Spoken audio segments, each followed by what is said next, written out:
Today's reading comes from Luke's Gospel.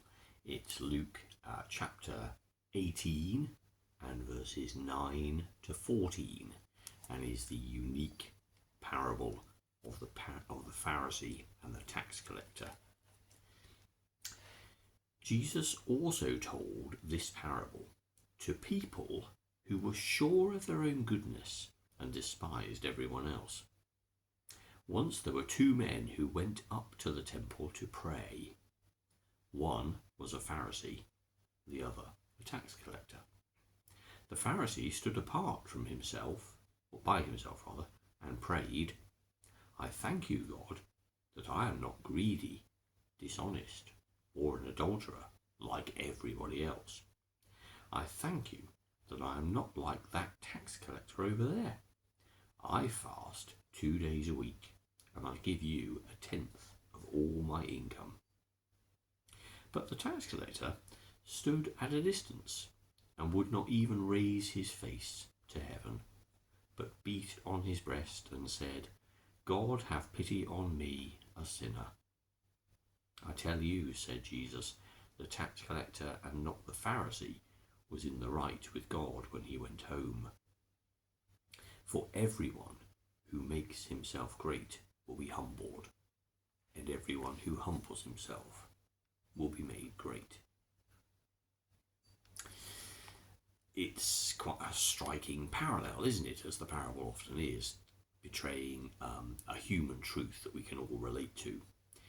There is documentary evidence that, in fact, it was part of a Jewish religious prayer that people would say every day, that they thank God for their own blessed state, and they thank God that they haven't been made like other people who they then disown and despise. There's, in that prayer to God, a lot of judgment of other people, and that's what we hear here with the Pharisee, isn't it? Thank you that I'm not greedy, dishonest, or an adulterer like everybody else. I mean, that, and it is that attitude, isn't it, in the presence of God, which is clearly so wrong.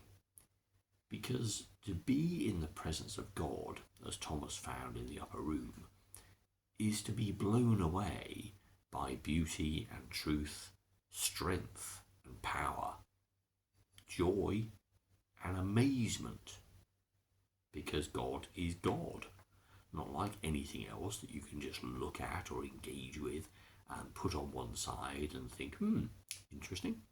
I mean, well, you can do that in terms of whether you reject what has been revealed in the person of Jesus, but in terms of an encounter with God, then that's going to be our response, one of being completely and utterly blown away, and at the same time exalted and excited and full of joy. So to stand there in the temple and whiffle on about how lucky they are not to be like everybody else, and to disown and despise everybody else and think that yourself is somehow better than everyone else, is, to my mind anyway, to misinterpret everything about a relationship with God, to lose the plot of what it means to be in relationship with other people. One of the things that God showed us in Jesus as he moved around normal people who were going about their daily work, who were in all sorts of difficult life experiences, the same experiences that we have of illness and suffering, depression and mental illness, poverty and injustice.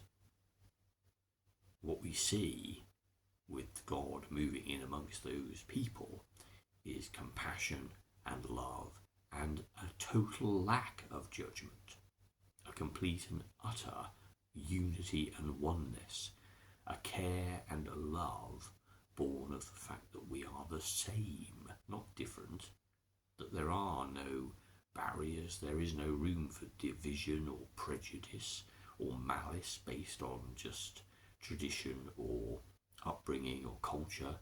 None of these things can really be important in the face of the God who made all things.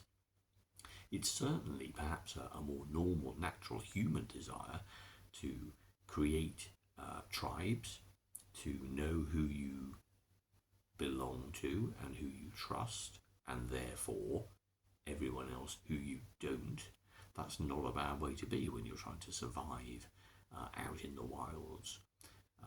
But actually, when we interact with people who we find in the same context as ourselves, who have the potential, as is now the case in our global world, to be as well fed, as well cared for medically, as respected as we expect ourselves to be, well then, obviously, everybody matters.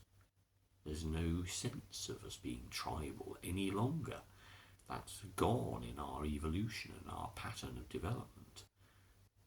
In our new connected global world, where we understand that everyone is a human being, that nobody is lesser than anybody else, but that there are vastly different cultures, ethnicities, and languages, and diversity. But now we understand that this is a beauty to be embraced, not to be feared and rejected. And so in some ways, you see, we are becoming the kingdom of heaven on earth. But what remains the stumbling block is what is in our own hearts, our upbringing and our culture, our context and our natural born prejudices, which build those barriers between other people, which say we are great and other people are not so great. And that's the thing that's being put on here. The tax collector stands in the presence of God, and the only thing he's aware of is all about how his own state differs so much from the glory and beauty and purity of the God in whose presence he stands. And that's what makes him cry out in anguish. Whereas the Pharisee stands in the presence of God, and all he can think about is himself. I do this, I do this, I do this, therefore I'm great.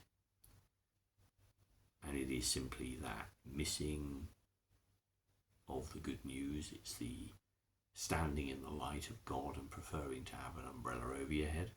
It's the missing the point of the fact that there is glory and joy and love poured out for all people, and yet to ignore that and prefer your own private, poor, lesser desires. It's a parable that talks to all of us, and is a sound rejection, of course, certainly for all those who call themselves Christian, that of any sense of division, of any sense of not caring for anyone simply because of the type of person they are, the group they come from, the label we choose to put on them. People are people, and we are all God's children. Clearly so, demonstrably so, all made from the dust of the stars, all formed in the same way, on different parts of the planet and in different contexts, but all people made by God, and hence all our brothers and sisters. And what do you do with those that you're connected with, who are family to you? Well, you look after them, you care for them, you respect them, you do nice things for them, you love them. And that's the attitude which is so missing from the Pharisees' cry. And it's a cry that we find in our time, and it's a cry that's been there in every moment of our human evolution. A cry which calls for division and selfishness, because that's more comfortable, that's safer. But it's more about the fact that it just is in ignorance of the presence of God. For when we understand God's love, there is no other way but unity. There is no other way but extravagant love for others. When we know ourselves how enormously, incredibly blessed we have been to discover in this lifetime God's infinite love for us. There is nothing better, and there is nothing that can ignite our hearts to warmth and love for others than that.